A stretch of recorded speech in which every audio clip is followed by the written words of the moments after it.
Order. Good morning, everyone. I call this meeting of the Public Accounts Committee to order. Today we're discussing Chapter 6 of the November 2015 Auditor General Report. And that report, that chapter was on forest management and protection. We have the Department of Natural Resource with us this morning. And let's start with introductions, beginning with Mr. Irving. Thank you, Mr. Chair. Good morning. Keith Irving, MLA Kings South, filling in for MLA Brendan McGuire. Good morning. MLA Suzanne Lonis-Croft, Lunenburg. Good morning. I'm Terry Farrell, the MLA for Cumberland North. Joachim Stroink, Halifax, Chebucto. Ian Rankin, Timberley Prospect. Good morning. My name is Tim Houston. I'm the MLA for Pictou East. Good morning. Stern and Belleville, the MLA for Queens Shelburne. And I'm Alan McMaster, MLA for Inverness. Our guests, please introduce yourselves, beginning with Mr. Dunn. Frank Dunn, Deputy Minister for Natural Resources. Alan Eddy, Associate Deputy Minister, Natural Resources. Diane LeBlanc, Director of Organizational Strategy and Renewal. Well, thank you. Mr. Dunn, would you like to begin by offering some comments? I would. Thank you, Mr. Chair.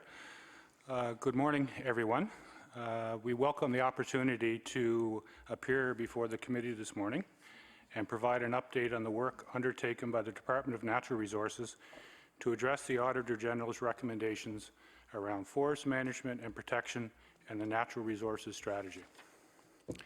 The recommendations by the Auditor General in his November report were well received by the Department. And I'm pleased to report that DNR has already taken steps to implement these recommendations.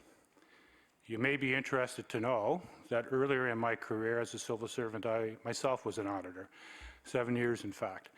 I understand the important role of the Auditor General and that role that he plays in government. As the Auditor General pointed out in his report, forests are a big part in Nova Scotia and have a significant impact on the economy. We know this is true, and everything the department does is based on the understanding that we need to manage Nova Scotia's natural resources in a way that sustains a balance of economic, environmental, and social benefits for current and future generations.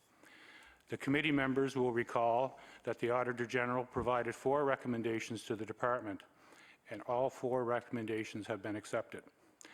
I would like to provide the committee with the current status of our progress on each of these recommendations.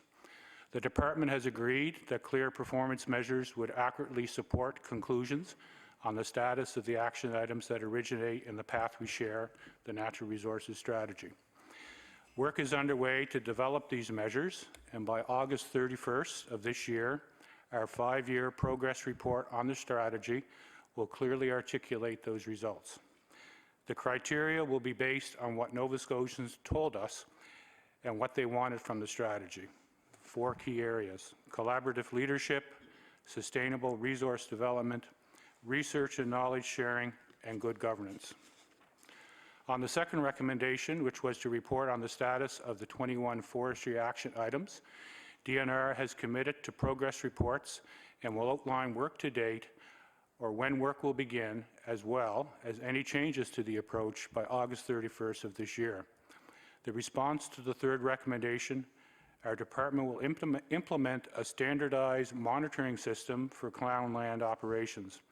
We have already implemented a comprehensive software system for reporting and tracking each truckload of wood from Crown land operations. The harvest monitoring program documentation is 90% complete and will be 100% complete by July 31st of this year. Our Crown land production and sales reporting system went live in November, and all products harvested from Crown lands are now tracked by individual truckload. The new system will greatly improve the tracking of wood harvested from Crown lands.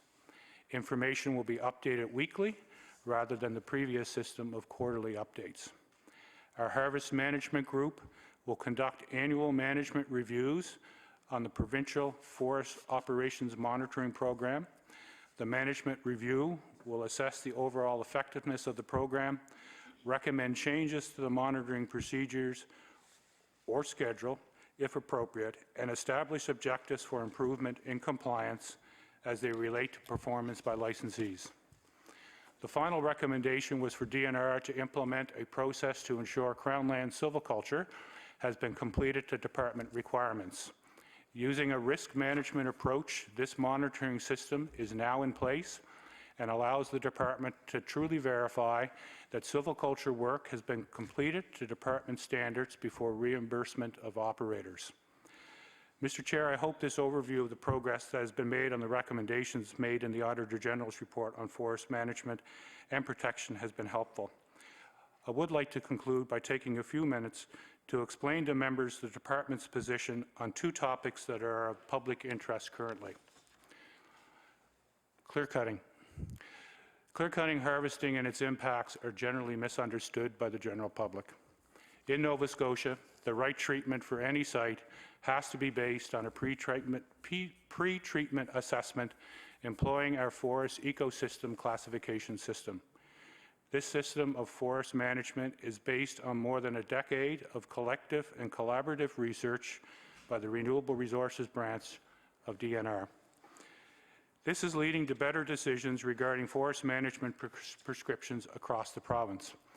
We are also promoting the use of this ecosystem-based forest management through forest ecosystem classification, training, and outreach.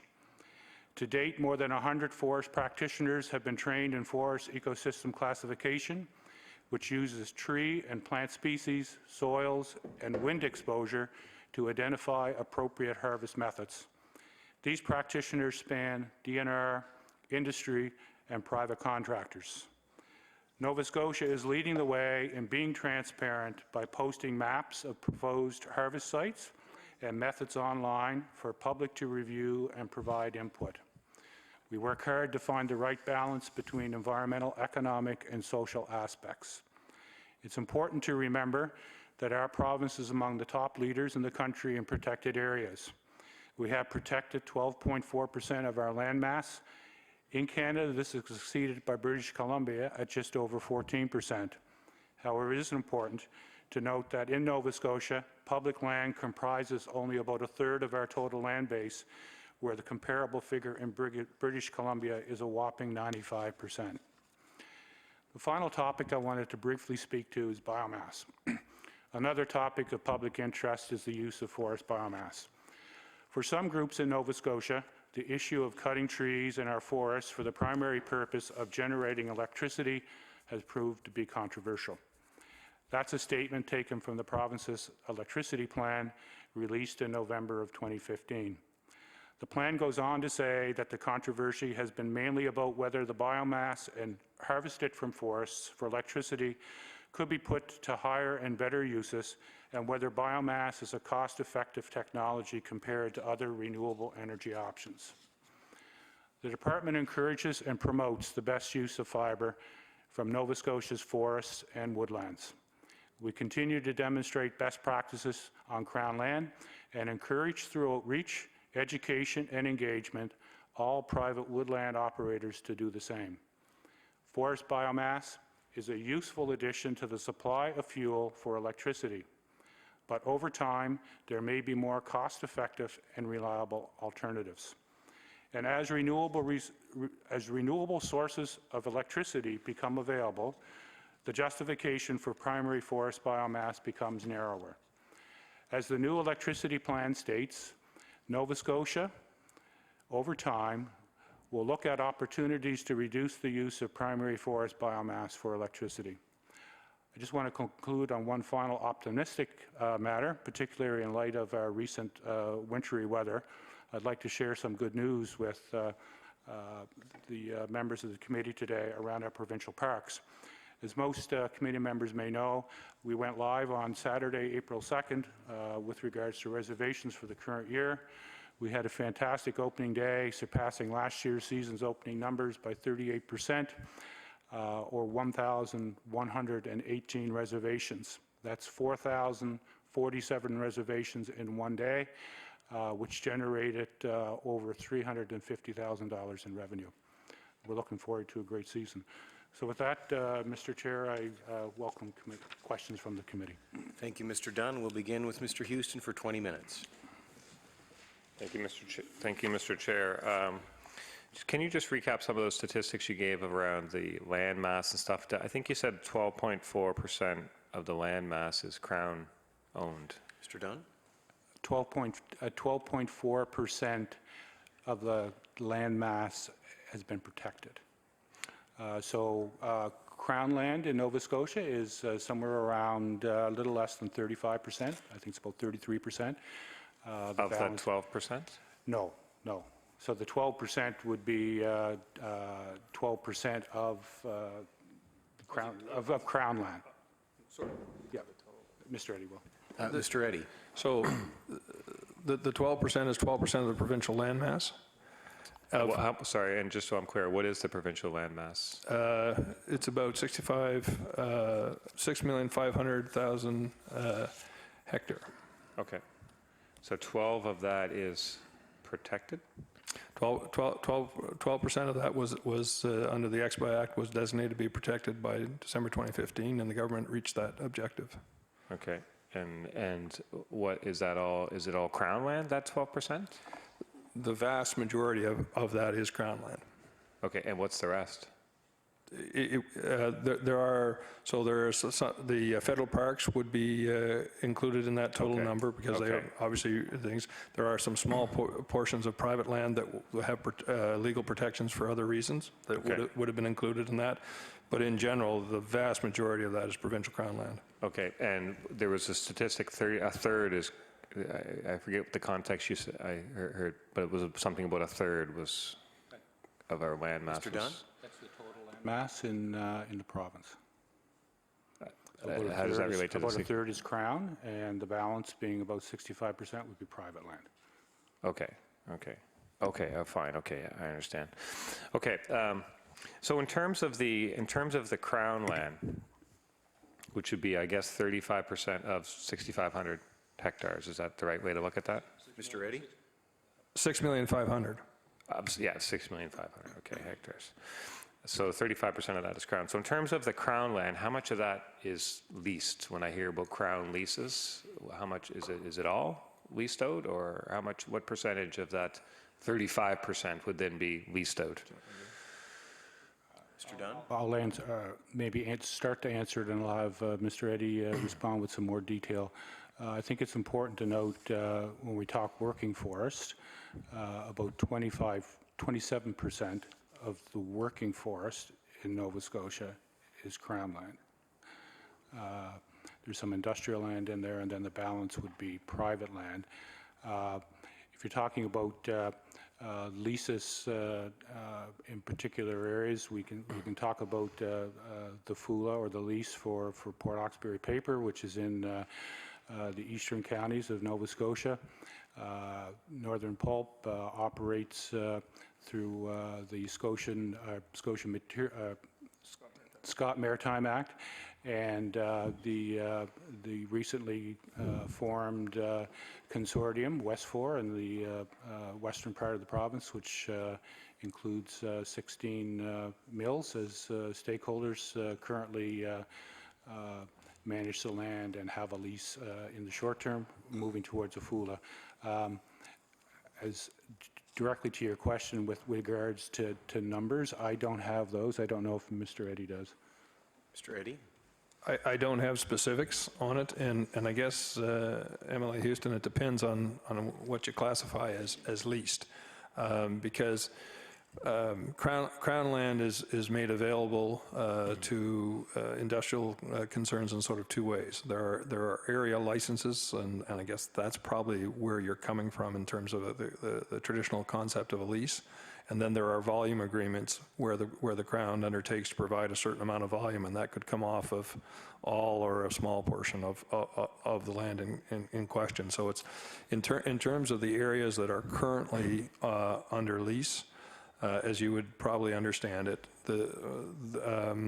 I'm going to say the vast majority of Crown land in the 7 eastern counties. There's some small exceptions there, but for all intents and purposes, Crown land in the 7 eastern counties is captured under the forest utilization license agreement with Port Hawkesbury paper, and that's an area-based lease or license.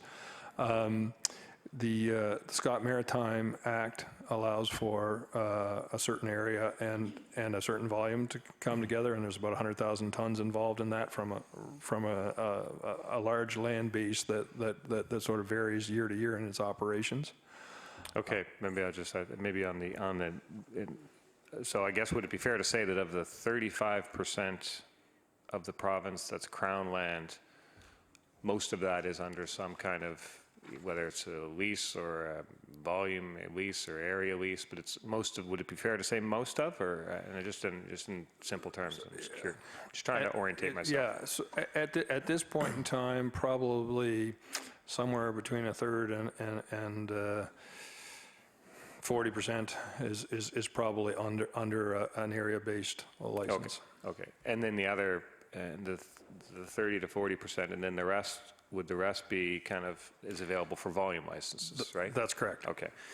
Okay, so in terms of the area leases, is that always the same lease? Like if there's an apartment building, there's 100 apartments, pretty much all of the same lease.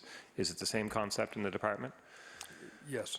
Okay, thank you. Now, so and I guess, you know, the nature of, it's important to recognize that it has changed quite dramatically, MLA Houston.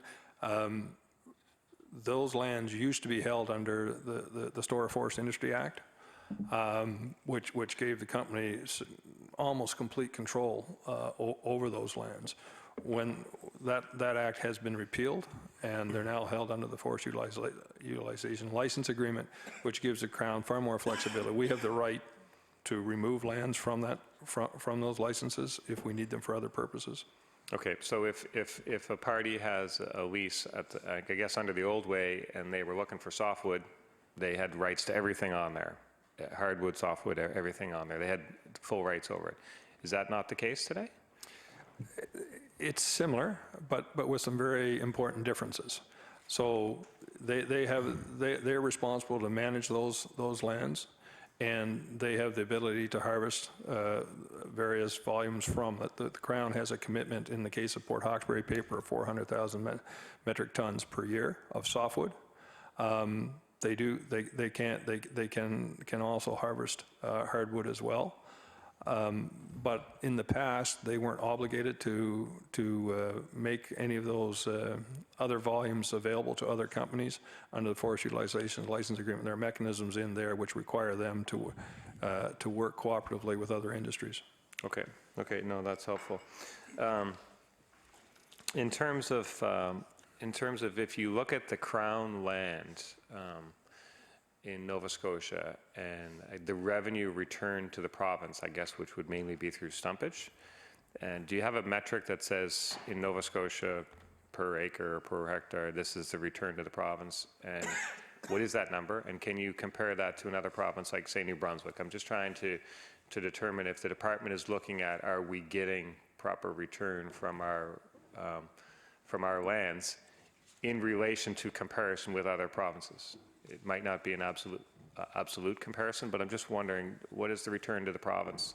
What's the metric you use, and can you compare that to other jurisdictions?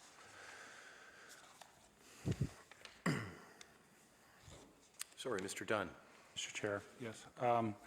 I can answer some of the minister's or members' questions. First of all, I guess it might be important to talk a little bit about stumpage itself. The stumpage rates that we have in Nova Scotia are based on private transactions. One of the things that we're conscious of is our stumpage rates on Crown land need to be consistent with private land transactions. It's one of the reasons why the province has been able to have a maritime exclusion when it comes to softwood lumber agreement with the states. When I say maritime exclusion, that also includes New Brunswick. And so the way we go about setting stumpage is through a survey mechanism of private land. Sorry, is that done every year? Sorry? Is that done every year, once a year, or when's that? It's done on I wouldn't say it's done every year, but it's done fairly regularly, and we're actually in the process of doing a survey this year as well. Okay. I can tell you on the actual revenue for stumpage, we, in 15-16, we had a budget of 8.8 million in stumpage. Our forecast is that we will achieve the full 8.8 million. With regards to your question around how much per acre, I believe that was the question. I don't have that number. I don't know if Just any metric you have that, like 8.8 is just a number until you put it in comparison to another number. So maybe, how can you compare it to New Brunswick? Mr. Eddy? So the real challenge in this, and we get asked these kinds of questions often, as you can appreciate, is that, you know, one piece of forest land is not the same as another piece of forest land. So if you were getting a rent per acre or a rent per hectare, then you'd have a direct comparison. Really what you have to look at is what's your return per ton or cubic meter. Yeah, okay, so that's to do it. And in that case, our stumpage rates are equal to or higher than New Brunswick. Okay, okay. I do want to talk about biomass. I guess I'm running a little behind on time here, but how many, I think we talk about how many biomass plants are there in the province? Mr. Dunn? There is a biomass plant in Port Hawkesbury, which is down with near or attached to Port Hawkesbury Paper is one. Brooklyn Power down the South Shore has a biomass plant. I believe there are 2 hospitals along the South Shore which use biomass to generate electricity, and the Dalhousie campus in Truro consumes biomass. Okay, and the one in Port Hawkesbury is by far the largest. Is that fair? That'd be correct. Okay, how many tons a year would they burn at that biomass plant? I have a number for 2014, which would be the last number that we have, just in excess of 530,000 green metric tons. Okay, and do you know how much of that would come from the waste from the process that's next door to that plant, and how much would come from wood that's harvested? So about 45% of that amount would come from primary forest products, about 45% from residuals from sawmills, so chips, sawdust, bark, that type of thing, and about 10% of it comes from outside the province. Okay. If I have a wood lot and I do some harvesting on it and I say, oh, I want to burn this, I'm going to sell this to the biomass, and I put it in a truck, can I roll up to the biomass plant in Port Hawkesbury and sell my wood? Mr. Eddy? Probably not in that manner. Like any business, they have supply arrangements to make sure that they have a consistent supply. To the best of my knowledge, they don't buy what would be referred to as gate wood. Any truck up will buy it because, of course, as a utility, they have to have a consistent supply. They need to know where that's coming from. So they have supply agreements in with a number of contractors. However, if you as a woodlot owner had some product that you wanted to sell as biomass, I think the market is pretty active, and you'd likely be able to do that through one of the contractors that have supply agreements. So is it multiple contractors, or is there only a couple parties that can sell biomass? My understanding is that there are 2 major suppliers to Nova Scotia Power, and of course, again, those are commercial agreements, confidential to them. But in general, understanding is there are two major suppliers, and each of those suppliers have a whole host of independent contractors working for them to do it. Okay, and does the department monitor, like, I guess the department doesn't have any way to really monitor what's turning up there to be burned as biomass? Nova Scotia Power is required to report to the Department of Energy what they're taking in and where they're sourcing their fuel, whether it's coming from private land, crown land, primary, secondary sources, whether it's coming from outside the province, inside the province. So people are concerned that good wood is being burned for biomass, and it seems to me that that's a valid concern. If you go out in the woods and people are harvesting and chipping on site, I mean, what mechanism is there to look at what's actually been chipped? What do you say to those people that say good wood's being burned? I would say to them that the economic rationale for that really doesn't hold. Is like in any large operation, is there some slippage? Probably there is. But if you think about it, and we hear this all the time, there's high quality hardwood logs going to the biomass. Well, a high quality hardwood log could fetch as much as $300 as a hardwood log. It might fetch $15 as biomass. So you'd have to ask yourself how many Nova Scotians would do that on a consistent basis or at any volume would give up that kind of value. That occasionally that there's, in all of it, there's only one log and it's not worth, it would be worth $300 if you could get it somewhere, but it might cost you $450 to get it there. That wouldn't make economic sense. In general speaking, the economic realities are such that it's very unlikely that any high amount of quality wood would go that way. Again, Nova Scotia Power is required to do monitoring. They have done that. We do it on Crown land. Port Hawkesbury Paper does it for any wood that they're supplying. The monitoring you do on the Crown land, what is that monitoring? So you actually go on site to where they're chipping logs, and that's right. And how many inspections would you do a year? Would you say?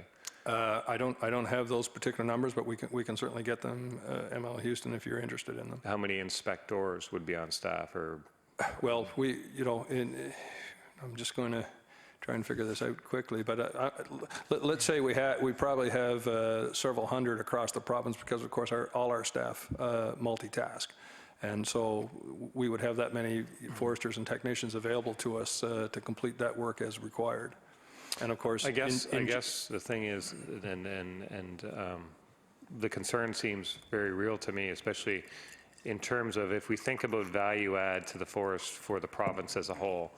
What, if there's how much of the forest is hardwood? 10%, I think. So if there's a slippage of, it wouldn't take much slippage to bring that down to 7%, and then that could squeeze the whole supply. So I am just curious about, like, if I drive through the woods, I could see acres and acres of kind of weed trees, and I'm just wondering why that was kind of the intent of the biomass when it started, that's the stuff that would be burnt, and I just don't know if the system is kind of operating as it's supposed to, but would it be your position that it is?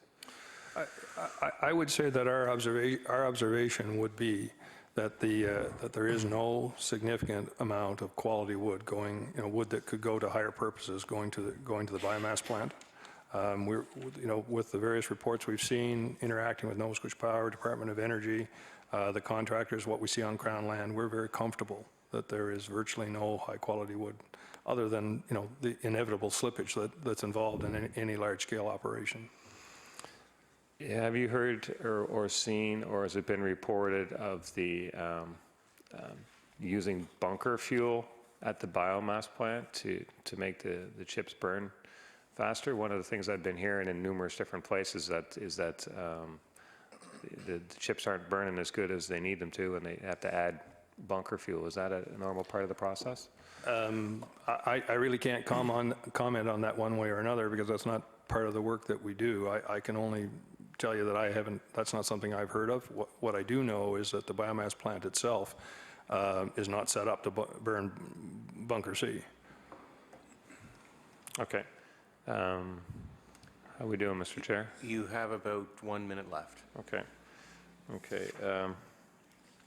In terms of biomass, that material that came off Crown land, do you have a number as to how much biomass material was sold off Crown land and what the return to the province was from that? Mr. Dunn? I can give you a number for the Port Hawkesbury plant, which would be the largest plant. It's about 15%. 15 of the 8.8 million that you, I think the green metric tons that we're talking about here for the Port Hawkesbury plant were just over 530 green metric tons. So about 15% of that is Crown. Okay, so of the 530 that's burnt in Port Hawkesbury, I think 45% comes from residual from the process, and 15% of that comes from Crown land harvesting, I guess, and then another 40% comes. Order. Time has expired. We'll move to the NDP Caucus and Mr. Belleville. Thank you very much, Mr. Chair. And with the presenters, I agree wholeheartedly with the Auditor General in your comments about the forestry is a big part of Nova Scotia's economy, and I want to go on record. However, my caucus and myself have continued to receive complaints from individuals and groups about the government's approach to developing a plan for the former Bowater lands. And the main criticism that we are hearing is that it's been inadequate consultations, engagements with citizens, very little collaborative stewardship or working together. And constituents are complaining that there is a top-down approach when it comes to developing a plan for the future use of the former Bowater's land. And my initial question, I guess, is what is your department view on this particular issue? I would, I guess, respectfully disagree that there hasn't been adequate consultation on the development of the Western Crown land, as we describe it now, previously the Bowater land. There was extensive consultation when the land was purchased from Bowater. I believe a series of numerous community meetings, 9 I believe in total, right across that area. Lots of feedback and consultation around what the land should be used for. Those conversations and collaboration were used to establish whether the different areas of those lands would be resource management, whether they would be multi-use, whether they would be used for recreational purposes. All of those discussions would have been used to build in the conceptual plan as we move forward. Thank you very much, Mr. Chair. Through you,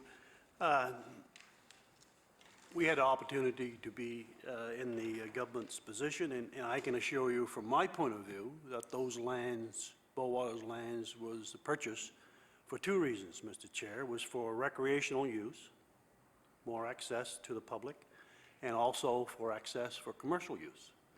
And to me, there has been a really struggle for the community to understand why these parcels of lands, basically, the gates are still up. And I've raised this question in this chamber. I'm not, I think I'm being very polite here, but there is an individual, Mr. John Porter, who is an executive to the minister in your department. And I've raised this in a public forum that the perception is, from the public's point of view, is that there's a conflict of interest. And the minister of the time has produced a letter saying Mr. Porter is not in conflict because he's removed himself from that process. And I raise through you, Mr. Chair, is when I go to these community meetings within the last year and engage with the public, and Mr. Porter is present. I ask through you, Mr. Chair, if he has removed himself from a possible conflict of interest. Mr. Dunn. I would like to respond to that, Mr. Chair. Whenever employees of mine, their functions or are questioned, I don't believe that Mr. Porter has a conflict of interest. I would suggest that the Bowater lands are often held up as the gem of Crown land. What critics do not remind us is that Mr. Porter was responsible for managing those lands for many years. So I would suggest he's not in a conflict. Would you like Mr. Eddy to comment? Whatever. Mr. Eddy?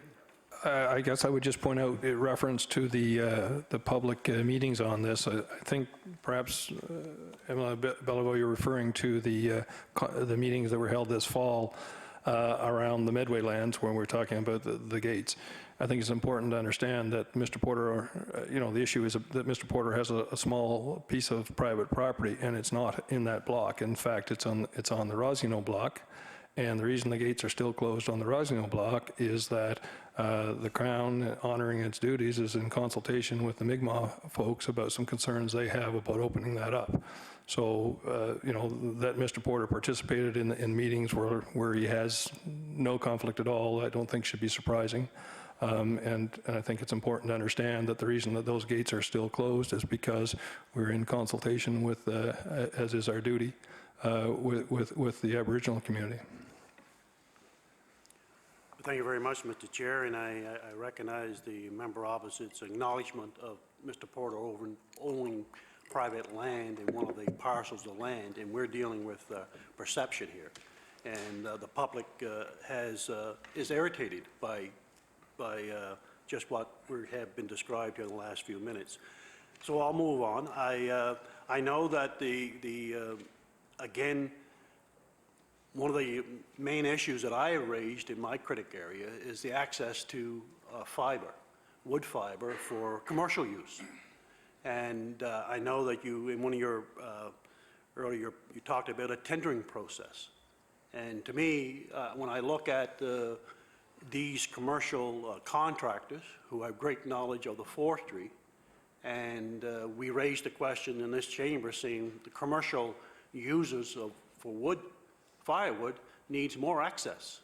And the minister stands and reassures us, this House, that there's a tendering process and there's probably 10 or 15 or 20 parcels of land that are out there for the scrutiny of the commercial users. And when you do your homework, Mr. Chair, and you talk with these professionals who have literally been in the woods since they were a child, and they say basically that this tendering process is a waste of time because it's going to cost them more to put a road in there. And the other part is that this is basically wasteland. That's their words.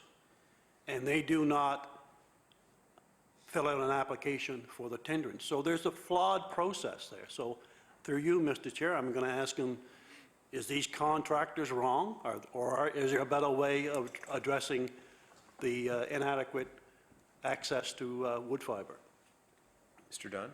There's a couple of comments I want to make, and I just want to go back, just for the record, for the committee, on the previous question where the member, I thought he was talking about the land mass in general. I can tell him specifically around the issue of the private land that's owned by Mr. Porter that he did approach me early on in his tenure and advised me that he had a piece of private land and that he would, after discussion with me, we agreed that if there were discussions, particularly around gates, which were close to his private land, or any other forestry discussions, that he would excuse himself from those discussions. So I believe he has done that.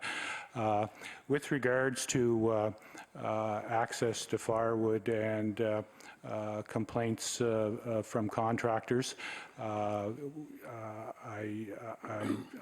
don't know the specifics around particular complaints. I can tell you that we have tendered blocks of land along the South Shore last year and again this year. That we've also tendered some blocks in the valley. And in some cases, there were successful bidders, and in other cases, there were no bidders on the sites. The reasons for that could be multiple. The member talked about forest access issues. It would be great if the department had the fiscal capacity to build forestry roads to gain access to fiber wherever we want it. The reality is like all departments, we are under certain fiscal constraints, and we do what we believe to be based on priority. As far as whether the harvest plots that were put up for tender being described as wastelands, I guess my position on this is if my staff have done a review of particular harvest areas and they believe that there is a supply of hardwood which is economically viable, that would be the sites that they would put forward for tender. Thank you, Mr. Chair. What I'm trying to point out here is that the contractors and the individuals have pointed to a flawed system of basically what we're trying to describe here now is that, the system, what I'm trying to get from the presenters is that this probably needs to be visited and reviewed. And I'll continue on that theme about a permitting system. My understanding now, the private contractors who wants access to wood fiber for firewood has to go through a permitting system that they have to get permission. The permit is issued to a large mill who has the authority to go on and to harvest on Crown land. And that individual approval would go from a mill to the individual contractor. And there's something I've learned in this chamber, Mr. Chair, is that these large contractors who deliver firewood for people across Nova Scotia are simply that. They're large companies. 1,000, 2 to 3 or 5,000 cords of wood a year has really got my attention. And these individuals are basically at the discretion of a large mill, saying, I can pick A, B, and C company, but excuse me, that's all we're going to have for this term. I sense where that is a flawed system. And my understanding, through you, Mr. Chair, is that can that be revisited, and does an individual that harvests this large amount of wood, shouldn't they be looked at in a different light? Mr. Eddy? Thank you, Mr. Chair. Interesting construct. I think it's important to understand that first of all, that when we're talking about this access to fiber, as we said earlier, 70 to 80% of all fiber that flows in this province is coming from private land. Fully 50% of that private land is in small holdings, and certainly all of that land is open to commercial competition amongst the companies, the various contractors, and doing it. In terms of Crown land, again, I think back in October of 2014, the minister made allocations at that point in time, long-term allocations, to 16 different mills in the province. What was very interesting at that point in time is for the first time, probably about 4 or 5 of those mills was the first time they were ever had access to Crown land, and those were some of the smaller mills. Again, there are supply arrangements. It becomes a commercial arrangement amongst the mill who has an allocation and who they get to achieve that allocation for them. I'm not sure that it would be wise for the government to get in the middle of everybody's business and dictate which companies should do the work. But what we do dictate is the standards to which the work must be accomplished, and they have to meet Crown land standards, from occupational health and safety through to labor standards to environmental standards. Often some of the smaller contractors find that difficult.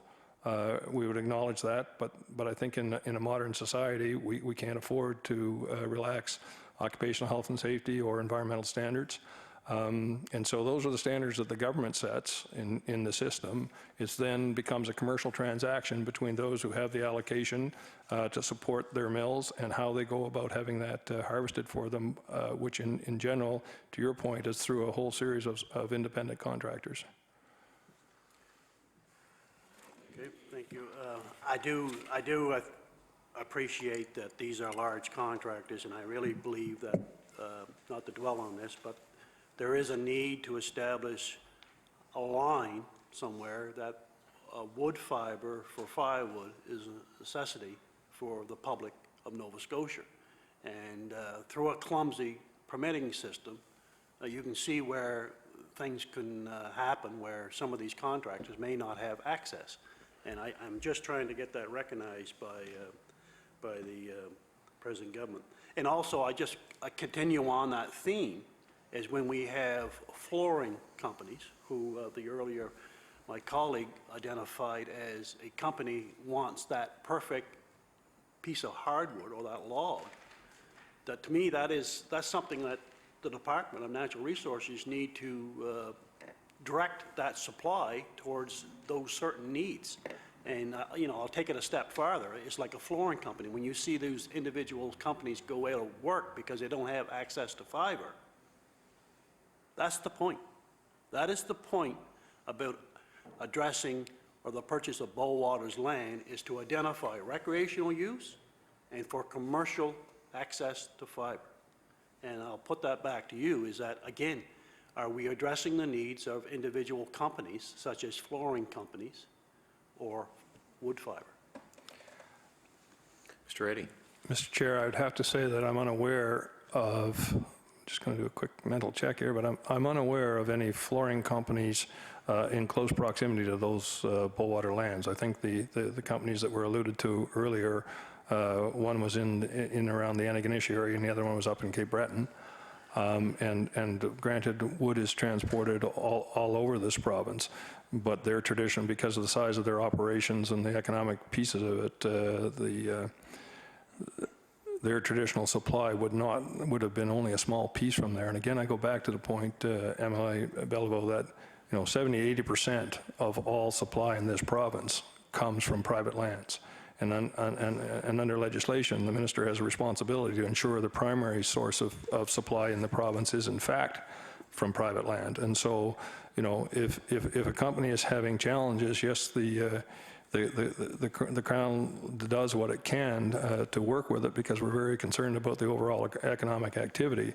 But I think one can concede if you're having problems with 80% of your supply, the 20% is probably not going to be the savior. Okay. Thank you, Mr. Chair. I'll look at the time here, but I just want to move on. The Midway District is home to some of the oldest forest lands and some of the most intact forest that has been purchased from Bowater. When the minister announced the government was dropping the Forest Stewardship Council, the FSC certification for the Midway in late February, he said it was on a basis of duplication in the certification. However, while the other certification, Sustainable Forest Initiative, may have its merits, it has been criticized as being less stringent sustainable forest activities. It has been criticized in the past, and the previous Liberal government, or the previous Liberal Natural Resource Minister, the member from Yarmouth, called the FSC a gold standard. So if you drop, one minister has dropped it, and the other one is calling it a gold standard. Where are we now? What is it? Mr. Dunn. Mr. Chair, I think, first of all, I talk about the process. We did relinquish the FSC certification in the Midway lands, and it was around duplication of effort. There was two certifications on that land, FSC and SFI. I think it's important for the members to realize or know that although the FSC certification has been dropped, the forest management plan that was established under that certification will continue. For us, it's about duplication and reducing red tape, but at the same time, what's most important is what's happening on the land. And the forest management plan that was put in place will continue. With regards to criticism that I've heard around the SFI certification, I can tell you nationally, if you look at trends across the country, acceptance of SFI continues to grow, and the acceptance of FSC continues to decline. I think it's also important to note that the province of Nova Scotia was the only province in the country that actually held an FSC certification on Crown land. And it just goes to show the extra duplication and effort there. I might also add on the SFI. Order, I do apologize. I've let it go a little bit over there. We'll have to move to the Liberal Caucus and Mr. Rankin. Thanks very much. And I guess I have to say I'm pretty empathetic to the kind of the trepidatious sentiment from people surrounding the biomass operation. So I'll just continue with this around the same line in questioning that my colleague had from Pictou East. The percentage of residual product, I was going to ask that too. I think that's kind of what the public has the most anxiety about. You say it's 45%. Was that I believe the commitment was that it was going to be all residual, or if not all, the vast majority of product entering into the biomass plant would be so-called waste and ostensibly maybe green energy. So maybe you can comment what was the commitment back in whatever year it was, and does the department see this product as green energy? Because I know the state of Maine has recently said it's not. Mr. Eddy. Relative to the commitment, I think at the time, my understanding is that the biomass plant was sort of under active conversation and development in terms of the regulatory processes and government policy back as far as 2008. As those conversations matured, the department had been asked to calculate what was, what they felt was a sustainable amount of biomass that could be produced off of Crown lands, and I think the number that was put forward was 500,000 oven dry tons or 1 million green tons. Using the precautionary principle, I think the minister of the day, or at least the government of the day, ratcheted that back to 350,000 oven dry tons or 700,000 green metric tons. Green metric tons being, of course, what the wood is, it's cut at the stump. So I think that from a regulatory perspective, it was put in place that said that no more than that amount, no more facilities should be allowed to be created that then would consume that amount of primary forest biomass. So that's, if you're saying what, there was an expectation that up to 700,000 green metric tons could be of primary forest biomass could be consumed to do that.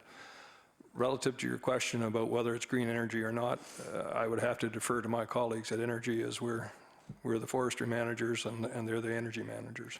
Okay, so is there any truth to the fact that the operation has to continue they need a critical volume for the machinery and to continue to go, and is that part of the reason why they need more than just the waste, that they don't have the volume of waste required to operate it? So I guess that, again, I think what you're referring to is the must-run designation? Yeah. So, and again, I'm going to step briefly into the area of my colleagues in the Department of Energy, but the way the utility operates is on what's referred to as economic dispatch. And so as the demand for power comes on, the first plant they will bring on is their most economic producer, and they just keep going through the fleet to meet the demand. That's that concept. Some plants within the fleet are, for various reasons, are designated must-run, which means that they form the base load, irrespective of their economic competition to one of their sister plants. They would start first. In this case, the Port Hawkesbury plant was designated as must-run. My understanding is that has some connection to the fact that It's what would be referred to as a firm renewable. You recall that the previous governments had set targets for green energy. At the time, a lot of it was to be achieved through wind power.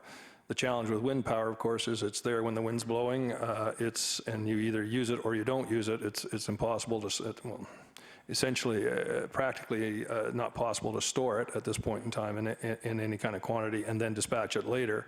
Therefore, if you had to have a certain amount of green power available and wanted to make that part of your base load, you have to have a dispatchable or a firm green power. And of course, the biomass plant, like a gas plant or a coal plant, can go up or down as you require it. And so I believe that's the fundamentals behind it. So presumably, to reach the same green energy percentage, if we had other sources, then that we wouldn't need that from a biomass plant. If this government wanted to go in that direction.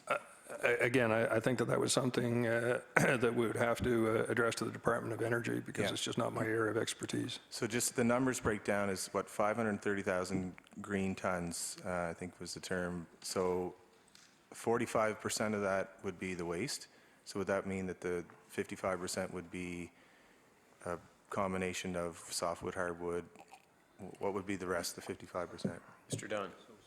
45% would be the residuals from sawmills, so chips, bark, sawdust. 45% would be primary fiber, and the remaining 10% would be fiber that would have been delivered out of province.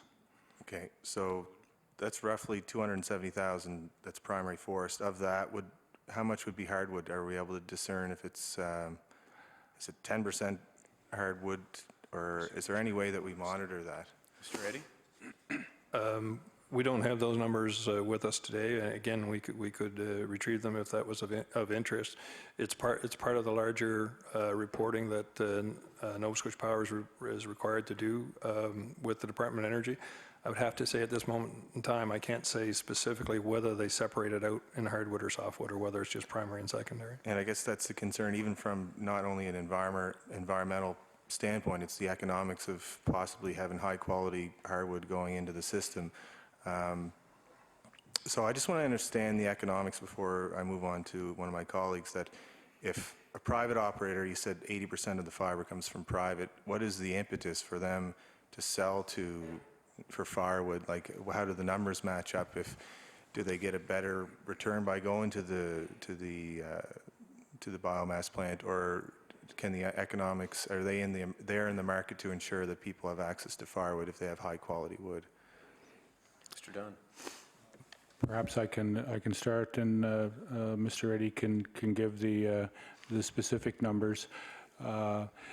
We look at this issue from a market-driven perspective, and the market should drive where fiber in general goes. And I believe Mr. Eddy mentioned earlier that the desire from private woodlot owners, who I think we're talking about here primarily, will be to sell their fiber at the highest price that they can get. And you can get more for firewood than you can for biomass. And so if you allow the market to drive the process, private landowners should sell the material that can be firewood as firewood.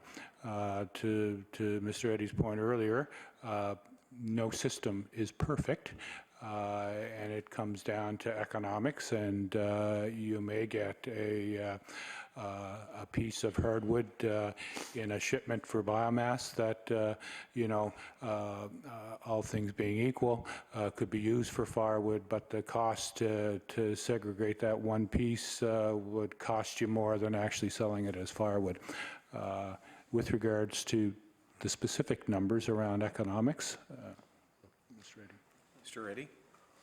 again, it's all transactional based. Where's the wood and how far, to MLA Belleville's point, you have to build a road to get to it. All those other things affect what somebody, gets from it. But I think most folks have their own experience of either you've purchased firewood or your neighbors do, and you know that it goes for a pretty strong price these days, and particularly the last couple of years, that price has been coming up.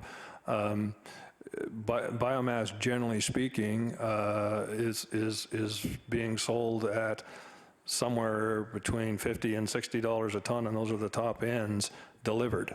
So that's after somebody has to cut it, bring it to roadside, put it on a truck, drive it all the way to whatever plant, offload it, and do those things. So when you put that in comparison, that I think that a cord of hardwood in Halifax today, cut and split, landed in your driveway is probably somewhere between $250 and $300. You can see that there's probably a fairly strong economic driver to put that put wood that can go that way to firewood, as opposed to send it off to the biomass plant. Okay, thank you. Mr. Stroink.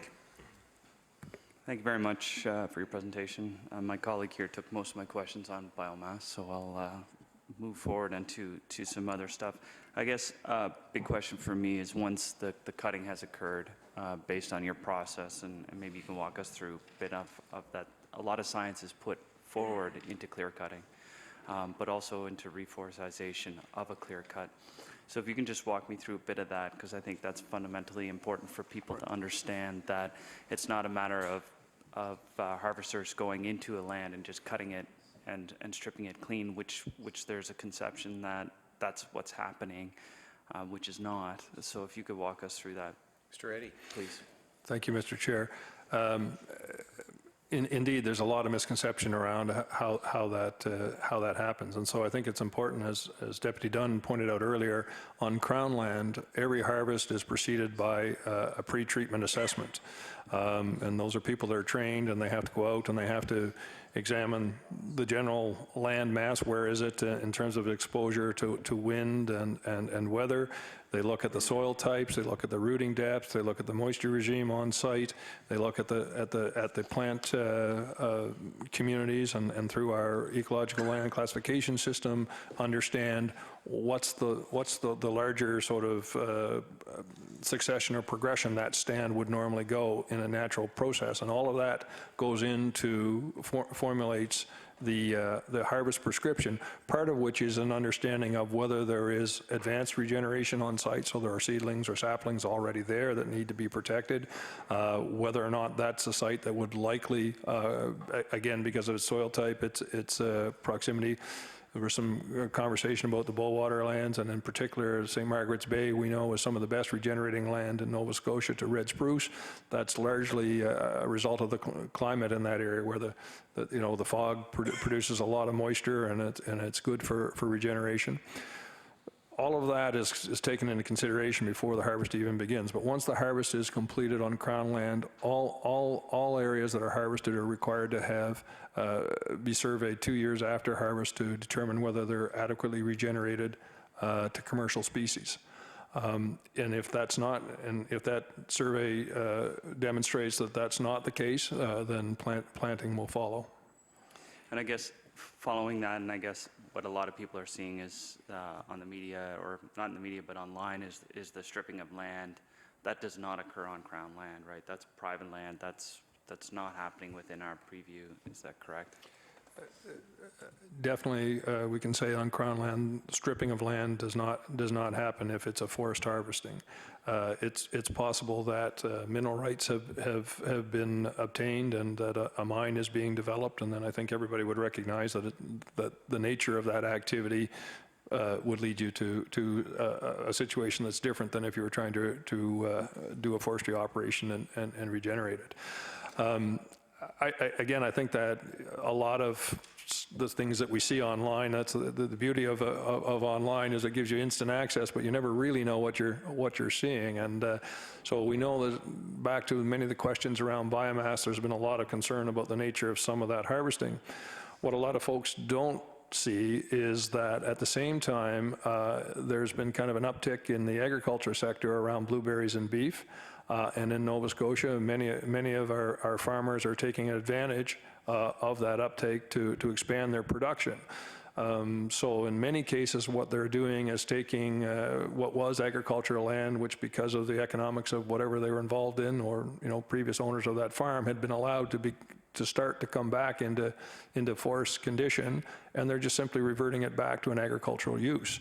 Obviously, if you're taking an area that has trees on it and your intention is to turn it either into blueberry land or to pasture to support a beef operation, the nature of that harvest is completely different than it would be if you're going to do things. But unfortunately, all people see is what they recognize as a forestry machine in there doing some kind of work, and they assume that the outcome must be intended as forestry.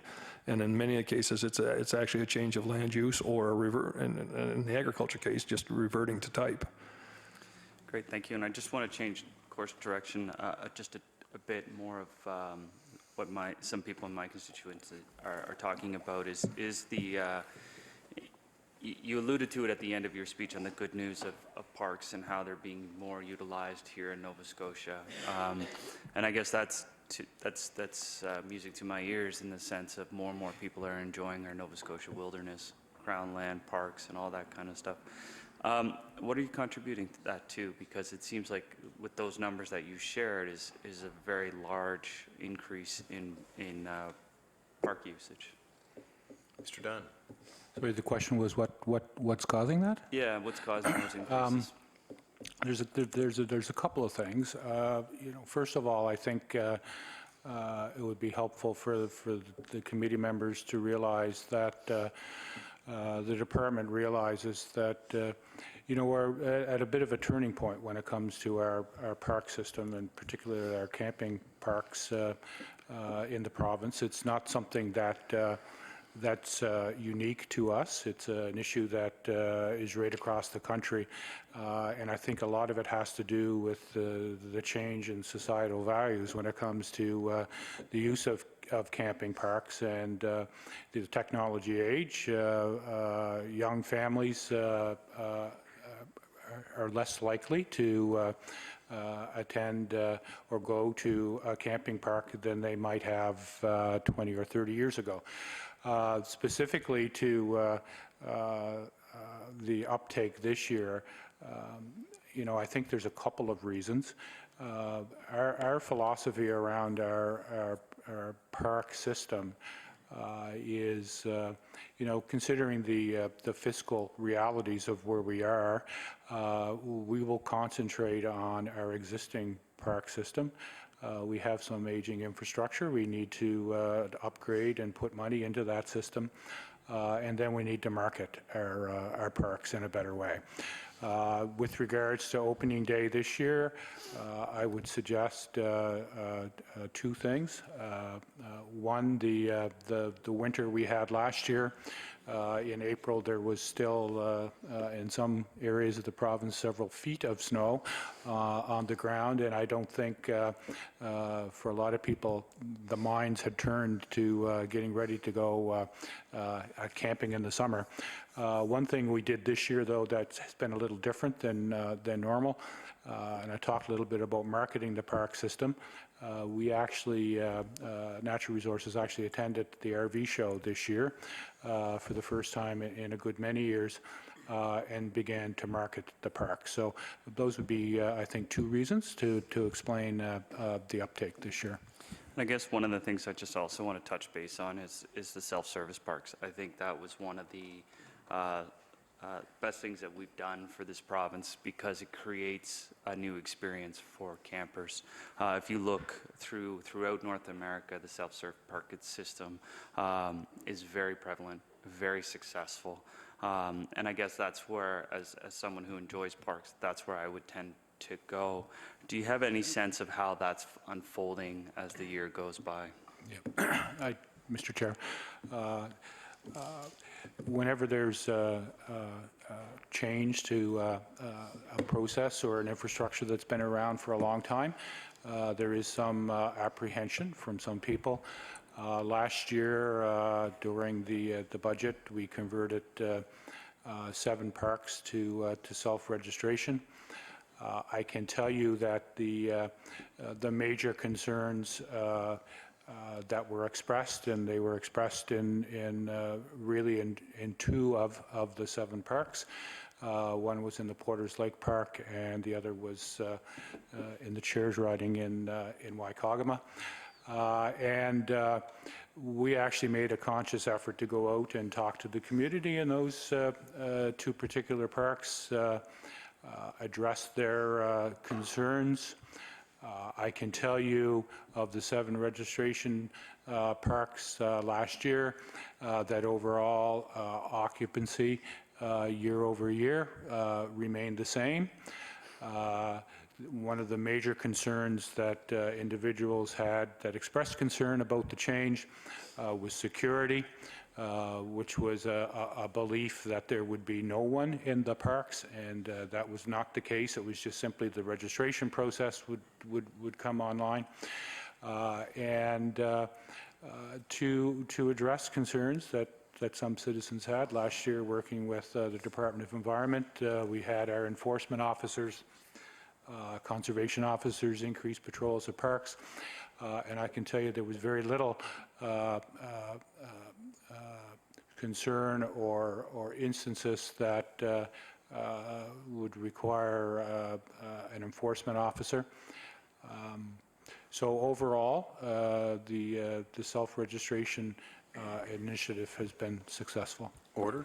Great. We have to move on back to the PC Caucus. Mr. Houston. Thank you, Mr. Chair. At the end of our first discussion, you mentioned that the province supplies 15% to the biomass from Crown land. And do you have a number as to what does that mean dollar-wise back to the Treasury of the province? If you don't have it to hand today, we can get it maybe. Mr. Dunn.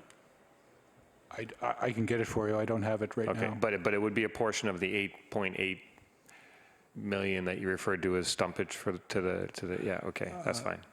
Sorry, no. When I was speaking about the 15%, it was specific to the Port Hawkesbury plant. So it would be 15% of the 530 some odd green metric tons. I guess maybe I'd leave. Maybe we can get the dollar value of revenue to the province from selling biomass off Crown land, and that would include Port Hawkesbury, but it might include some of the other biomass plants you referred to.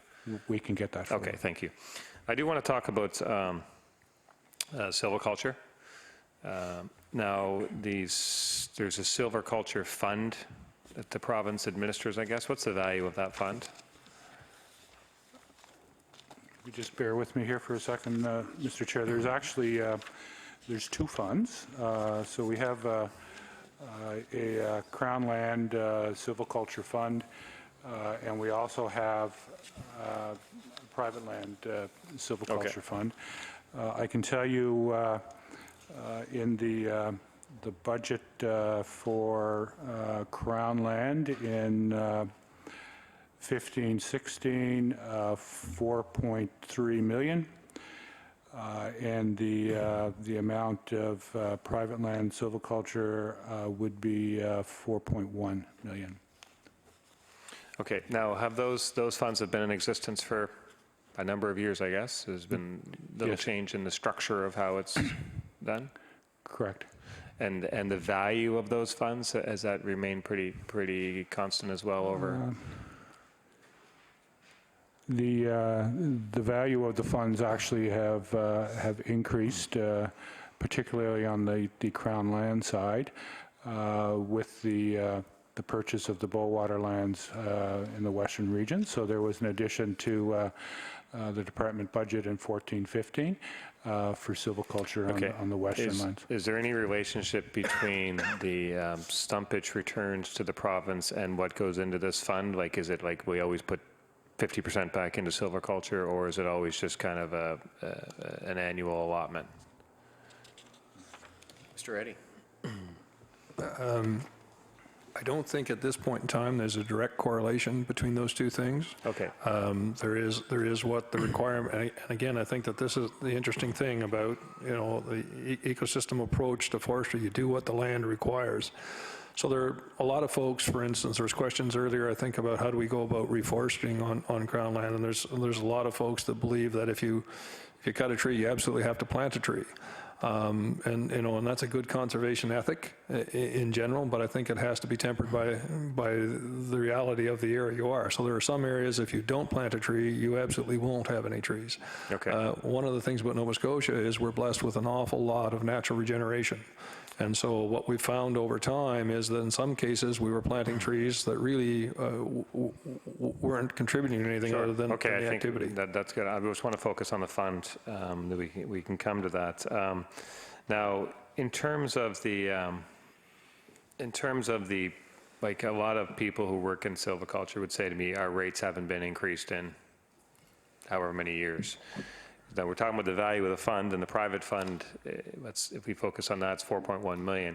But then in terms of how that's distributed, has the, I guess, kind of the rate sheet for different types of work, whether it's spacing or thinning or whatever the case may be, has that changed? Has that changed? Mr. Ray? Or has that been constant for a number of years? There have been some changes. Again, I think it's important to understand that the Crown, again, we come back to that we're a small, you know, we're the minority player in the land base, and so in most of those activities, and so we need to be reflective of the market that's out there. But the province is like you referred to two different silviculture funds, which would total 8.4 million. And that's going to be done. That's silviculture work that will be done in the province. Do you have any guess as to what's the total value of silviculture work that's done in the province? Is it mostly funded by these funds, or? I think if we go back and look, we'll find that the silviculture expenditures over the last 3 or 4 years are probably averaged between $14 and $16 million. One of the other important sources of silviculture investment is through the forest sustainability regulations and the registry of buyers. So what that requires is that anybody that is acquiring, and I'll focus on softwood for now, more than 5,000 cubic meters in a year is required to either contribute or have the equivalent work completed to the equivalent of $3 per cubic meter that they've acquired. Is that assessment included in this 8.4? Right, it's in addition to, is it? No, I don't believe it is. Deputy Dunn is telling me. Okay, do you have a number as to how much that is? Like, there's two funds, and 4.3 and 4.1, and how much, and let's call it Fund 3, I guess, just for purposes here, is the assessment on harvesting at $3 per ton. That's correct. And how much is with that? Well, so I think, again, if those two funds are in the order of $8 million, I think I indicated earlier that the total expenditure is somewhere between 14 and 16 averaging out, so that other fund would be in the order of somewhere between 6 and 8 million, depending on the purchases that occur in that year. Okay, that's kind of what I was trying to get at. So private woodlot owners, to the extent that they're doing silviculture, they're not usually just dipping into their pocket and writing a check to somebody to just, they're usually accessing, and under your scenario, they would be exclusively only if they had assistance through these mechanisms. Is that the case? Yeah, I think, MLA Houston, that you know, traditionally, silviculture investments aren't things that private landowners generally fund from their own sources, simply because it's such a long-term investment. You know, if you're a landowner today and you're 60 years old and you're investing your dollars to have that wood is going to be harvested by somebody else for somebody else's benefit. And so generally, you know, certainly since the mid-70s, silviculture investments in Nova Scotia have largely been a function of public and industry funding. Okay. So in terms of the Crown Land Fund, the 4.3, that all goes into the Crown lands. And the 4.1, that's available to private woodlot owners, which would make up 65%. Some portion of that, yes. Right. So 4.1, so if I'm a private woodlot owner and I want to get some silviculture work done, do I fill out an application to try and get some money from this fund? There's, as a private owner, there are probably two major sources of funding that you would work through. One is the Association for Sustainable Forestry, which is a third-party organization that the department flows silviculture funds through. And how much of the 4.1 would go through them? Mr. Dunn. 2.2 million last year. Okay. So does the department itself, like, does the department itself receive? I assume this 4.1 is always fully subscribed. and probably oversubscribed. So I'm just wondering how I've heard people say that they had to drive to Truro to get in line on the day that the allotments come out, and they get there at 4 o'clock in the morning and they're already lined up around the block. So there's no silviculture funding for them. So I'm just wondering if there's truth to that, and what is the actual mechanism for distributing those private funds to private woodlot owners from that fund? Mr. Eddy?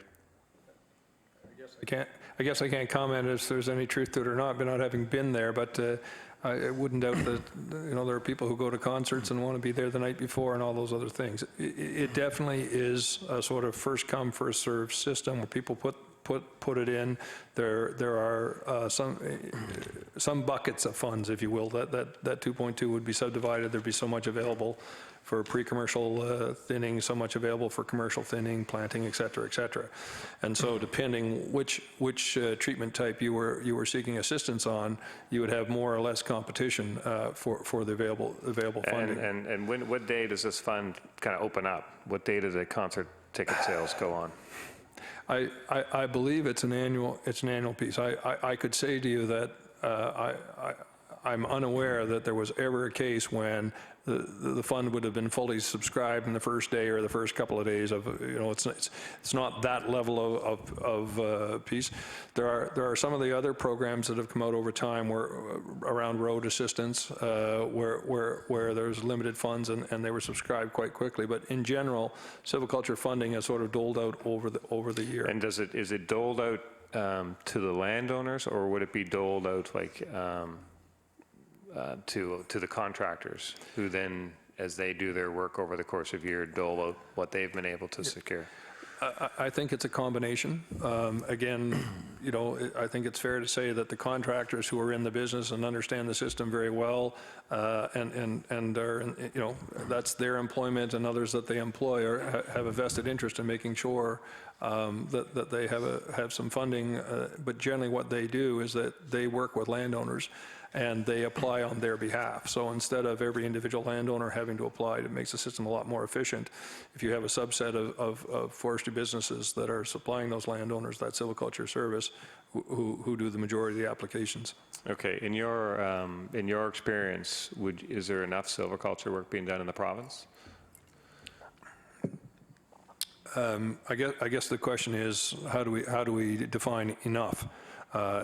Is there enough going on that everybody that has some interest in having it done, completed? I would say the funding is not sufficient for that. Is there enough silviculture being done that when we take because we model all of those things, and that the outcome of that silviculture means that we can support the sustainable harvest that we're projecting? I would say yes.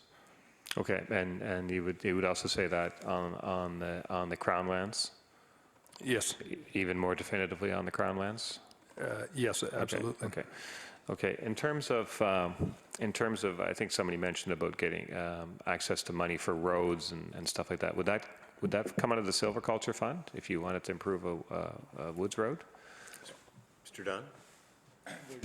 There's actually another fund. I believe it's $720,000 a year.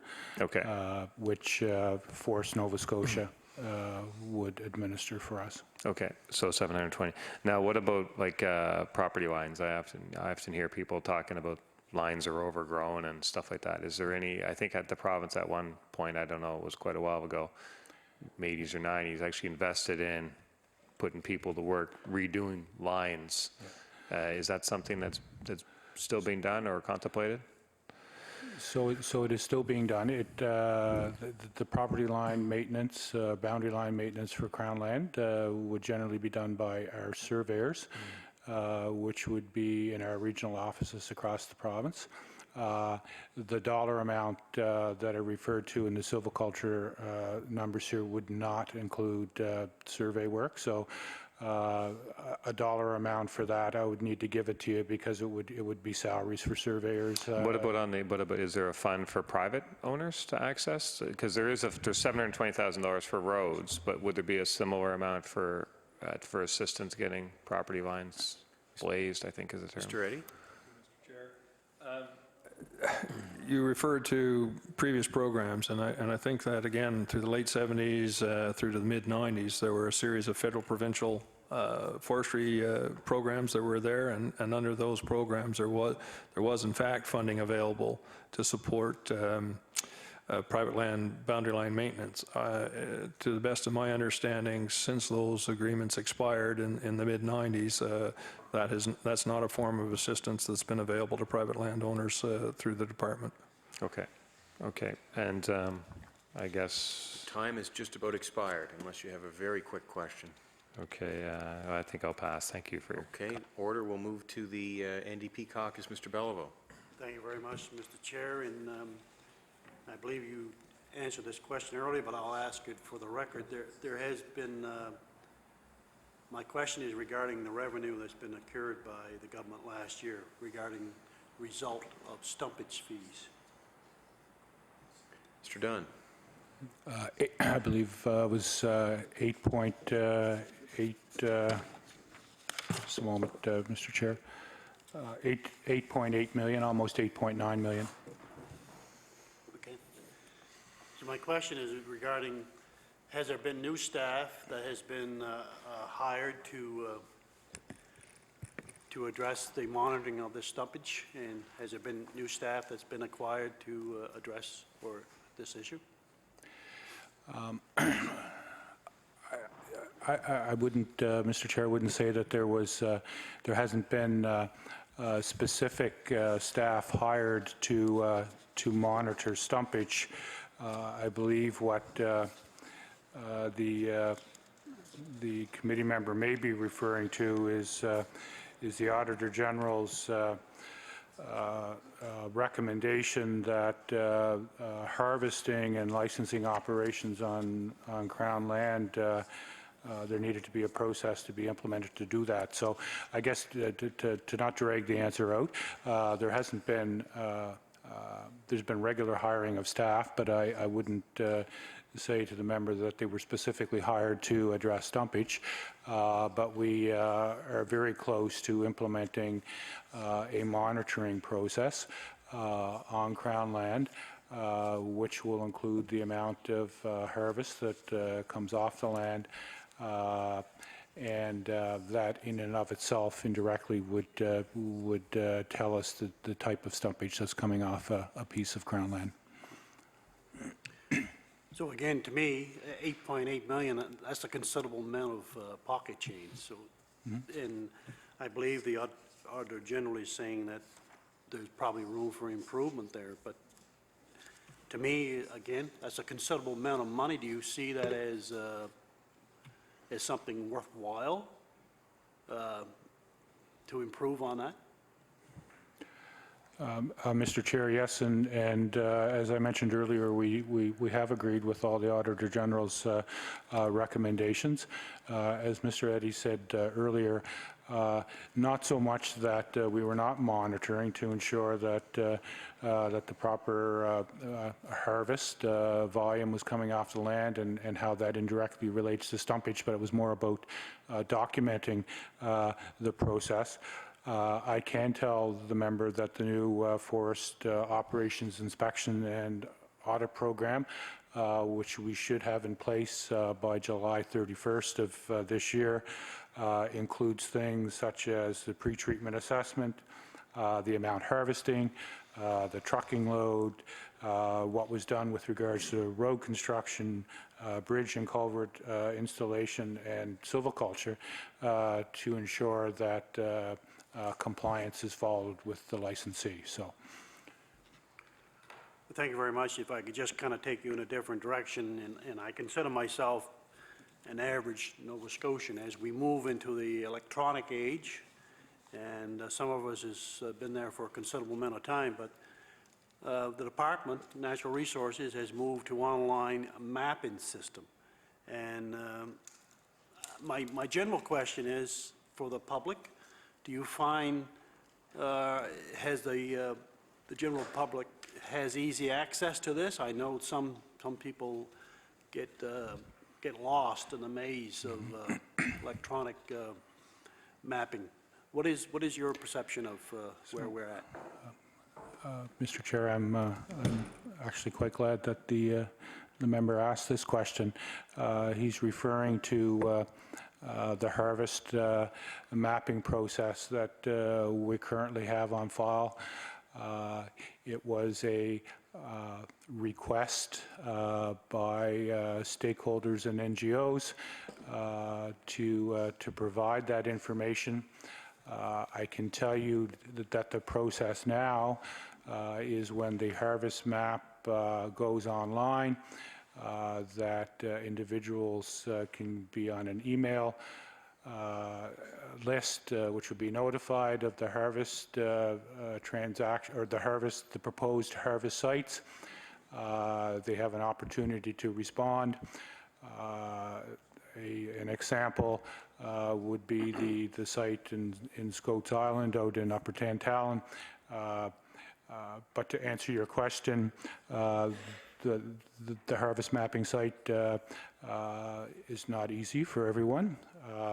The information that is online now is in PDF file format. Difficult for some to use the information for other purposes. I can tell the committee that within weeks there will be a new system put up online by DNR. It will be a harvest mapping system for the entire province, not simply the western region. Anyone will have access to that site. It will not be PDF files, it will be shape files, which will allow anyone to use the data in whatever form they so choose. If you click on a particular site, you can, an email will go to both the department and to the licensee of the land, and you can request information such as PTAs or treatment assessment information. So this is an example of continually to listen to the general public and the department trying to be transparent and collaborative in what we're doing. And so I think it's a continuous process, and the new system which will go live will be even better than what we have today. Well, Mr. Chair, I'm going to date myself here, but I'm surprised actually this question hasn't surfaced as of yet today. But there is some current threats to our forestry. And one particular of my generation is familiar with the spruce budworm. And I hope you appreciate my previous occupation, that I don't have the experience that you or your department has regarding that. But is there threats of the spruce budworm resurfacing, or is there other threats out there that the public should be aware of? So I guess the best way to describe it to the member is the spruce budworm is coming. There has been infestation in Quebec. It has moved into New Brunswick. We are aware of it. We have started to get ready now. Our best estimate is that the spruce budworm, we're looking at 3 to 5 years, roughly. We've established a management steering committee, which has representatives from some of the key departments, including environment, and we've been in contact with the Department of Health. We're working closely with the province of New Brunswick, who is undergoing right now a pilot project on various methods to, I'm not going to say eradicate the spruce budworm, but to knock the population down. They have some federal money to do that. We're actively involved in that. We've started to reach out to our stakeholders, including Forest Nova Scotia. Conversations will happen with the Mi'kmaq.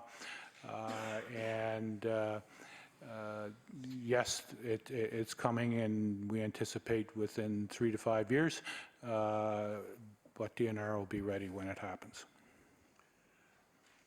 Well, I'm glad I got the opportunity to ask that question, but to my again, my experience, 3 to 5 years in the forestry is basically a blink of an eye. And I guess my question is how aggressive is it simply that you have to get out in front of the spruce budworm in order to prevent this from spreading? I want to, myself and the public, to understand the strategy leading up to that plan. Maybe I'll turn that to Mr. Eddy for the specifics. Mr. Eddy. Thank you, Mr. Chair. Emily Belleville, excellent concerns and questions, and in fact, there is a whole new strategy that is being deployed, and Deputy Dunn referred to the fact that the federal government has got some money in that exercise. I think it's in the order of $18 million over 3 years that was supplied, and largely is being deployed in Quebec and to some extent in New Brunswick. There is a larger organization that's referred to as the Healthy Forest Partnership, and there's a website that you can go look on where we are part of that activity. There are numerous theories, I guess, as to how spruce budworm population grows, because it's there are historical records that would show that it has showed up here in Nova Scotia, on a 30 to 40 year cycle, going back 200 to 300 years. So it's been with us for a long time. It's a natural phenomena. One of the questions is and it doesn't just disappear completely and then invade. It's always there to some degree and at endemic levels. It's just very difficult to detect it at those levels. And then there is something in its population dynamics that allows it to begin to, the population growth to accelerate dramatically and build up, and it probably lasts on average 6 to 10 years, and then we're back into a quiet cycle waiting for the next 30 to 40. One of the things that the federal scientists and ours are working on is a thought that if you can identify and capture those points where when the population is first beginning to grow, and to suppress it at that point rather than waiting until it's in full bloom, if you will, then perhaps you can keep it from growing into the kinds of problems we've seen in the past. And so that's the work that's ongoing now, particularly in New Brunswick, where they're identifying areas where it's just now at low levels, which in the past you would not have taken any kind of suppression activity against, because it was too low levels to do it. And they're saying they're doing this work with various two specific agents to see whether or not the growth of the population can be arrested before it becomes problematic. And so that's the fundamental strategy. We're watching and working with them, but at the same time, we're also recognizing that in the advent that kind of pre-suppression is not possible, that we will be prepared in a more traditional way to protect our forests.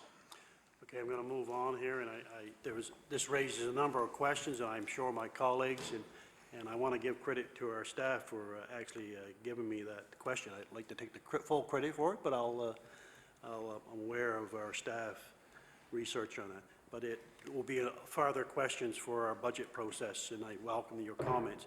And I only have a few minutes left, but in your opening comments, you talked about our provincial parks. And to me, there has been some criticism regarding the phone system in the absence of some staffing has been cut right across Nova Scotia in our provincial parks. The scenario that's been put by constituencies, if there's an emergency during early morning hours, what is the process for the individual camper if there's an emergency situation?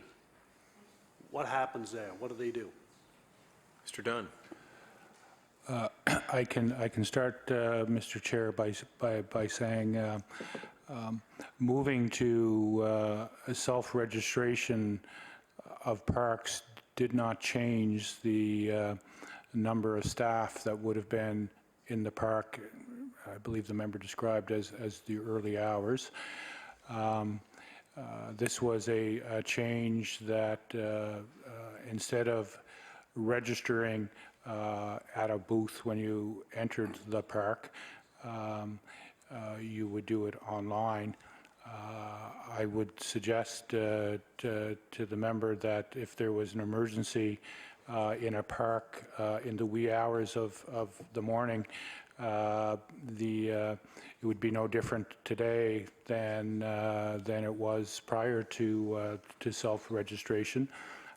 We do not. There is a misconception that we staff our parks 24/7. We do not staff our parks 24/7. We have not for quite a long period of time. If there was an emergency, the member talked about technology and moving forward in the past. 911. Using a cell phone, and I know that in most of our parks we're attempting to have a landline, but Order. Technology. Order, I do apologize, the time has expired. We'll move back to the Liberal Caucus, and Mr. Farrell. Thank you, Mr. Chair. And thank you to our guests for the hard work you're putting into your appearance here today. I just want to ask about the perception that we have an ever-increasing appetite, if you will, for forest products and fiber, and that, because of biomass and other growth factors, that the pressure on our forests is increasing, and that there's greater and greater harvesting, and maybe that's something that's resulting in less than ideal forest practices and clear cutting, and that there's a real issue there, and that's an ecological issue and a sustainability issue. Could you comment on that perception, because it seems quite prevalent? Mr. Dunn. Mr. Chair, I'll just provide the member with one stat that I found quite fascinating, and then Mr. Eddy, who's an expert, can kind of get into the detail if you so choose. The reality is if you look at the total volume of fiber that was harvested in Nova Scotia a decade ago, and compare it to the volume of fiber that is being harvested today, we are down to almost not quite half of what the fiber was harvested a decade ago. So I guess from a high level perspective, I would argue that those that say that there's a pressure on the forestry in general, I just refer folks to the fact that the activity that's happening in removal of fiber today is almost half of what it was a decade ago. Is that Crown and private, both combined? That's a global provincial figure? That would be both. Okay, thank you. And I'd be interested to hear what Mr. Eddy has to say on the point as well. Mr. Eddy. Thank you, Mr. Chair. So as Deputy Dunn has pointed out, is that I think the word perception is exactly where we are, because clearly the facts don't bear it out. Although that is, I think it's very important, because perception becomes reality, and so why would that be? I think part of it is Emily Belleville referred to. We're in the electronic age, and we all know that pictures, texting, and whatever, everybody's connected today, and so folks who in the past may not have been as close to those activities become involved immediately, because you got one picture on the internet now goes out to hundreds of thousands of folks, and everybody thinks, oh, that's what the whole world looks like. The other thing is, I think it's, there's no question about it that, Nova Scotia, we're a fairly small geography. I think we were talking earlier about, in the order of 6,500,000 hectare. Sounds like a lot, but when you think BC's 98 million, it shows us that it is. And of course, people are spread through this whole province. And so increasingly, we're seeing that forest-urban interface. And so in the past, if you lived in New Ross, you grew up around and you were quite accustomed to driving down the road, and there might be a forest harvest, one that wasn't there the day before, and it started the day. If you lived in Colby Village or some of those other places, that may not have been part of your regular experience. But now when you get on the road to go to the hockey rink, you're increasingly going through areas where you're seeing these various activities. And so people see it. The government's made a commitment to work and be consultative with people and be transparent and accountable. So now, again, we're posting on the web for people to see, this is the harvesting. Well, if your experience before was zero, and now all of a sudden you're seeing this. I think that's part of what's driving the perception, but absolutely, as per Deputy Dunn, the fact of it is that we're just, it's not a fact. Oh, okay, thank you. I'll pass on to my colleagues now. Ms. Lonis-Croft. Thank you, Mr. Chair, and I thank my colleague from Queens and Shelburne for opening up the spruce budworm, because I had a question about that as well. Even a lot of the foresters in my area are starting to talk about what is coming.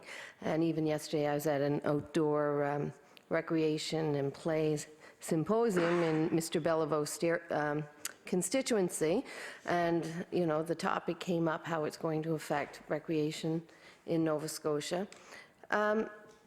Will this affect the harvesting plan that you have set out for the department and for Nova Scotia? Mr. Eddy. Yes, inevitably it will. But again, we come back to the point, so, I don't think anybody could project, unless with the most fortunate circumstance, that the budworm won't have an impact. There will be some trees that will die. So one of the first things that we will be doing is looking at directing harvesting operations into those stands that are being affected and don't look like they're going to survive.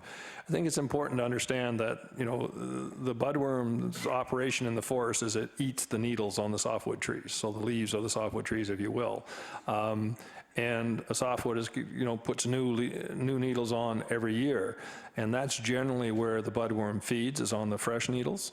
Where the problem becomes is when the population builds up, that there's so much feeding pressure there that they eat this year's needles, they eat last year's needles, and before, and so now that the capacity of the tree to produce food is very much reduced.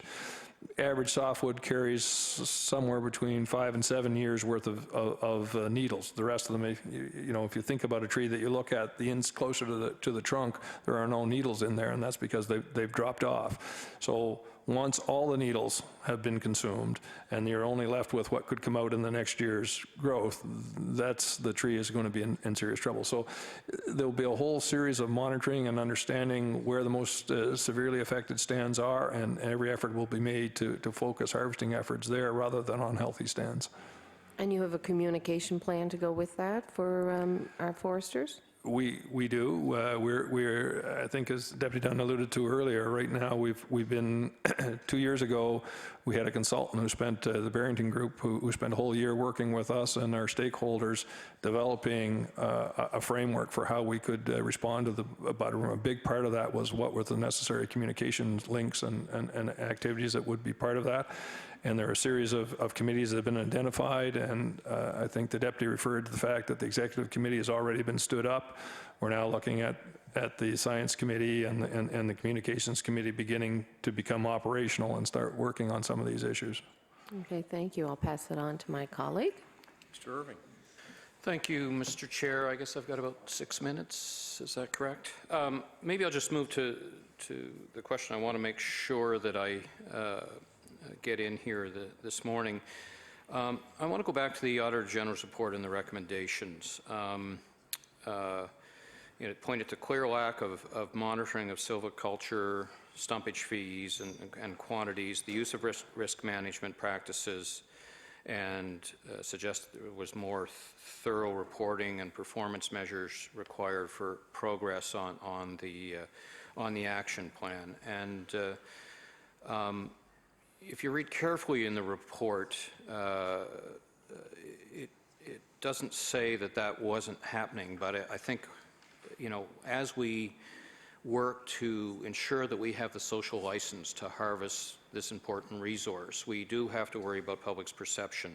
So I wondered if you wanted to expand on what was happening. One could read those recommendations and say, oh my goodness, nothing's been happening. This has been completely mishandled over the last number of decades.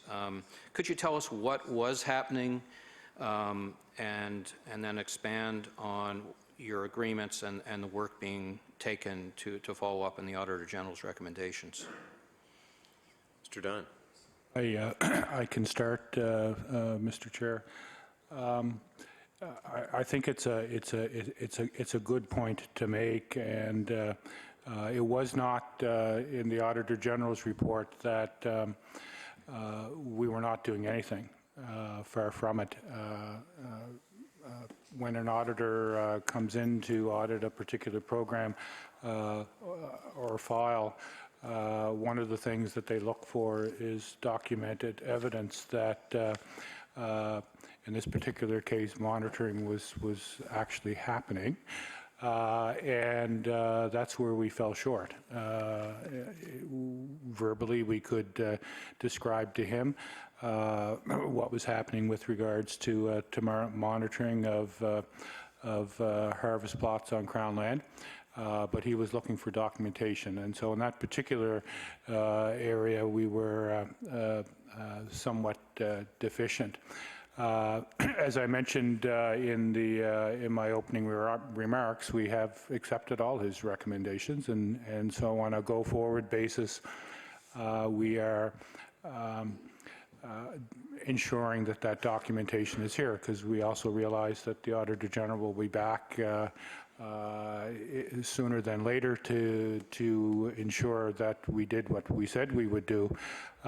One of the things I think is important, which hasn't been mentioned this morning, is when you come to monitoring programs, whether it be with our harvesting on Crown lands, or whether it be our silviculture monitoring to ensure that the licensees, first of all, have harvested according to our rules and regulations, and done silviculture as well. We simply can't monitor every operation and every silviculture piece. We just don't have the fiscal capacity to do that. One of the recommendations that the Auditor General made was to look at these things from a risk assessment perspective. We have initiated a risk assessment process, a recognized international risk enterprise management framework. And really what that allows us to do is to get the right people in a room and to say what are the risks that are associated with harvesting or silviculture, whether it's the size of the harvest, whether it be volume, whether it be dollar amount, whether it be the contractor in question, a whole host of things we look at. We develop a risk registry, and from that, what falls out of that, which would be described as the most riskier or the areas that we should look at from a monitoring perspective. I can tell you that from the silviculture perspective, we started that process in August of last year. We've gone through the process. We have identified 500 silviculture sites in the province that we will monitor. Those sites are currently with our regional services division to do those monitoring. I can tell you we've also done the risk analysis on our harvested operations. We just concluded that analysis the end of March. We're now in the process of going through that information. I believe we're about a month short in what we said we would have that done for the Auditor General, but we're on target also to highlight those areas that we need to monitor from a harvesting perspective as well. Thank you, and I think what the Auditor General has provided us is important in terms of using risk management with respect to enforcement. As you say, we can't be everywhere at every time, and risk management is an important tool if we are going to effectively use taxpayers' dollars to do enforcement.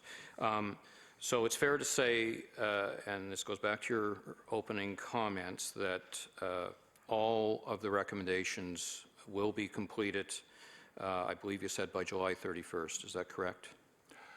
On the forest management and protection recommendations, we will be concluded by July 31st. There was 2 recommendations around the natural resources strategy, which we didn't get into today. We plan to have those addressed when we table our 5-year progress report on the 10-year strategy in August of this year.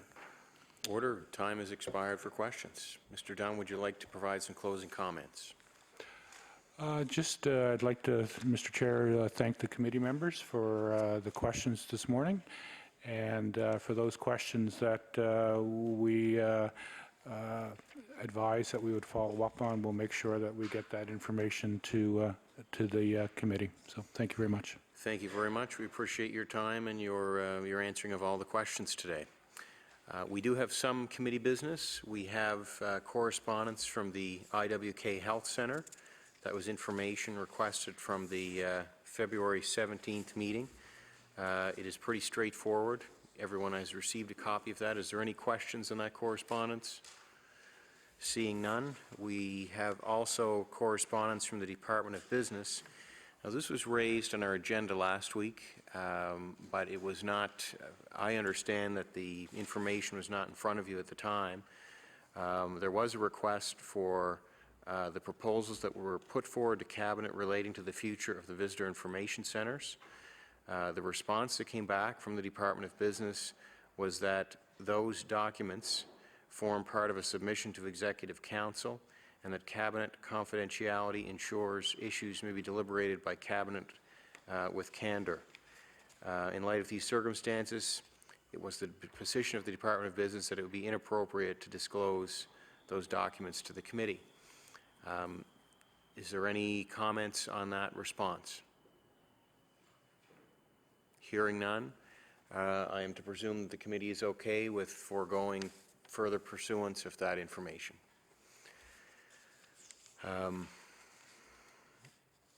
The next item is our next meeting, which is on April 13th.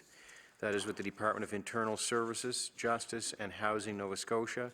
It will be to discuss Chapter 3 of the Auditor General's November 2015 report. We have a briefing on that meeting following this meeting, immediately following this meeting. So unless there's any further business, seeing none, this meeting will recess and return within minutes here for our briefing with the Auditor General. Thank you.